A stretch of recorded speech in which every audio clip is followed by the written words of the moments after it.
je rappelais notre position et je pense que elle nous a écoutés, du moins ce qui me concerne, concernant le fait qu'il faut effectivement pour la Réunion donc une approche globale et pour un projet réunionnais fait par des Réunionnais. Et je crois que c'est ça qui est important. C'est quoi ce projet? Aujourd'hui, c'est un projet notamment qui prend en compte les problèmes donc, du chômage, les problèmes également donc, de l'agriculture et tout. J'ai parlé également du problème des planteurs de canne notamment qui souffrent aujourd'hui de l'indemnisation qui n'est pas encore arrivée. Et ça aussi, ce sont des problèmes très concrets. Mais au-delà de cet aspect, je crois que ce qui est important, j'ai entendu le président de la République dire qu'il fallait non pas un acte 3 de la décentralisation, mais une nouvelle génération de la décentralisation. Je suis preneur et notamment avec la conférence territoriale. Quelle réponse vous leur J'ai apportez? transmis le message des Gilets jaunes, et c'est clair, dans le cadre de l'encadrement des prix. Et je disais aussi à la ministre que si le sujet c'est vraiment aujourd'hui, bien sûr qu'on demande au monopole de faire l'effort. Mais s'ils ne font pas l'effort, il faut encadrer beaucoup plus les prix. Elle nous demande aussi qu'il y ait un accompagnement des élus et sur le principe aussi de mettre en place, on va dire, un partenariat.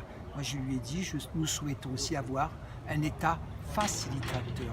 Il y a des gens qui ont envie de créer des entreprises, mais simplifions les démarches administratives, faisons de l'élu facilitateur, mais faisons de l'État aussi facilitateur.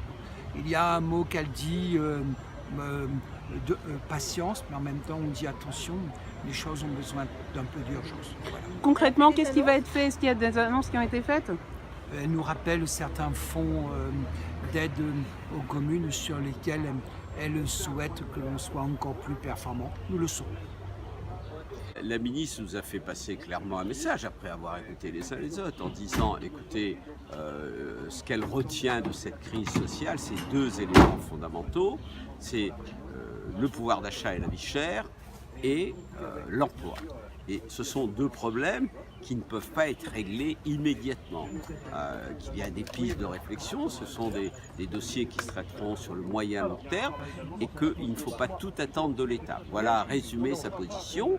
Et après, ce sont des échanges. Chacun a mis sur la table ses problèmes, qui est de l'agriculture, qui est des contrats aidés, qui est des fonds exceptionnels d'investissement. Donc voilà, il faut travailler ensemble. Donc c'est bien ça la nécessité.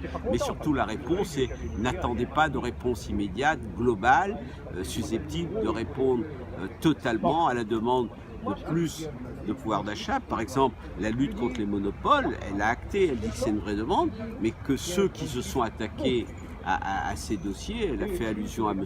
Lurel, ont eu du mal, que ce ne sont pas des problèmes qui se règlent comme ça. Il ne suffit pas de dénoncer les monopoles, la solution est plus complexe et elle-même avoué un peu je dirais ses limites en disant que c'est un problème global de société.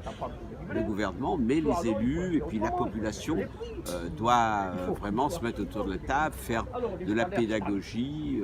Voilà. Moi j'attends la suite, j'attends la venue du président de la République, parce que qui mieux que lui peut nous donner des réponses concrètes. Bon, elle n'est que la ministre, je la trouve courageuse, elle vient à notre rencontre, elle vient discuter, elle vient échanger avec nous pour essayer de trouver des solutions. Mais le débat devra avoir lieu avec tous les maires, avec tous les élus de la Réunion. Il faut qu'on se retrouve, qu'on parle d'une même voix et qu'on essaie de trouver des solutions pour répondre au mieux à la demande de tous ces gens qui manifestent au quotidien, parce que ça ne peut pas continuer comme ça. On a discuté, on a échangé. Madame la ministre a dit ce qu'elle va annoncer elle-même. Et nous les maires, on a dit ce qui était encore un petit peu notre préoccupation ici, là et ailleurs. C'est-à-dire, quelles sont encore vos préoccupations? Écoutez madame, c'est encore une autre conférence que nous allons faire. Hein. Voilà, à bientôt. Vous allez voir ça certainement dans ces démonstrations. Mais ça a été un bon échange.